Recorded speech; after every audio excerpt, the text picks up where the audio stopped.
Now, this is the big breakthrough in food and technology that we were talking about I'm so earlier. excited to hear what you have to say. Now, I was just having a little think, a little rumination off air about it. Okay. You could tell I ruminated because I put my hand over my head then to indicate ruminating. That little light bulb went on and you were thinking. Yeah, I should really get that taken out. It wasn't a good idea to get it put because, in. yeah, no, people can really see your thoughts almost. Apparently, there's this dude who's put this proposal into Indiegogo, you know, those crowdfunding things, to get this sort of special thing where you can get tails attached to people. And he's got this thing, it's called a tailie or something like that. I'll look it up. I'll bring it in next week. It'll be really cool.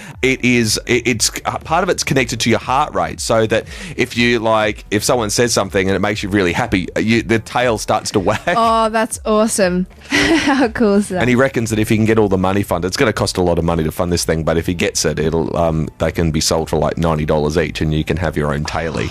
I would so get one. Which is really good if you have trouble. Like some people are very intuitive and they can read people really well. Mm-hmm. You know, but what about people out there who can't read people very well? People who go, I have no idea what you're thinking. I'm just so bad at looking at people's facial expressions and reading them. Well, they could insist that at home their family wears tailies. Because tails say it all. Like, I've got a cat, and if it's angry, they sort of flick their tail, you know? Yeah, see, this is where it's a bit different because I think the tailie is more of a dog tail. Okay, a dog. I also have a dog. You do? Mm-hmm. Well, it'll help with the communication with the dog. The cat may be getting mixed messages. You'll be like going up to going, hey, what's the cat's name? Satchmo.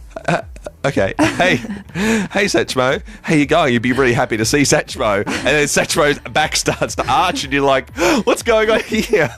Wait. Satchmo, calm down. Then all of a sudden your tail stops. And the cat calms down.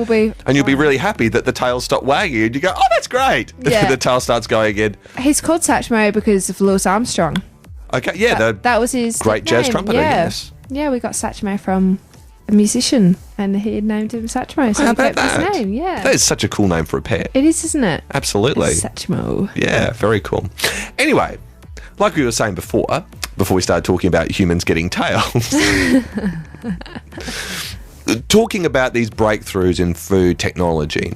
And, you know, for years, the big thing that's been talked about is going, you know, if you sort of had a wish list, what would be really cool would be chickens that laid square eggs. Because of the packaging. Absolutely. How easy would they be to stack? None of this kind of orby, round, egg-shaped stuff. Yeah. That's hard. Totally. That's very difficult. Yeah. Yeah. Square is much easier. Yeah, exactly. With like zips on the outside, so you didn't have to, they wouldn't break. Excellent. The sound of like cracking eggs in the morning, that thing that wakes you up when you hear someone in your house doing, they go, oh, it's the sound of it. You'll hear this zip, zip. Oh, good, 2 eggs. Yes. But one thing that has been developed, which is probably good for people who are like really into chocolate, is that Cadbury have apparently developed at Cadbury Lab headquarters in wherever Cadbury Lab headquarters are, probably some secret place sounding like Geneva. We should go there. They've developed almost melt-proof chocolate. Wow, that is amazing. It's to do with, apparently, the people who make hobnobs, I think, over in the UK. Hobnobs are like Wheatons, chocolate Wheatons, right, over here. Yeah. They want to develop chocolate biscuits that don't melt at normal. Like, you can't get, I don't think, chocolate that doesn't melt, but chocolate that would not melt at, you know, just normal room temperatures. Like if you had biscuits in a shop or in your cupboard on a really hot day, the biscuits will melt, you know what I mean? So, yeah. But they've actually developed chocolate that if it's sat in a room at 40 degrees, which is warm, the chocolate will stay solid and not melt.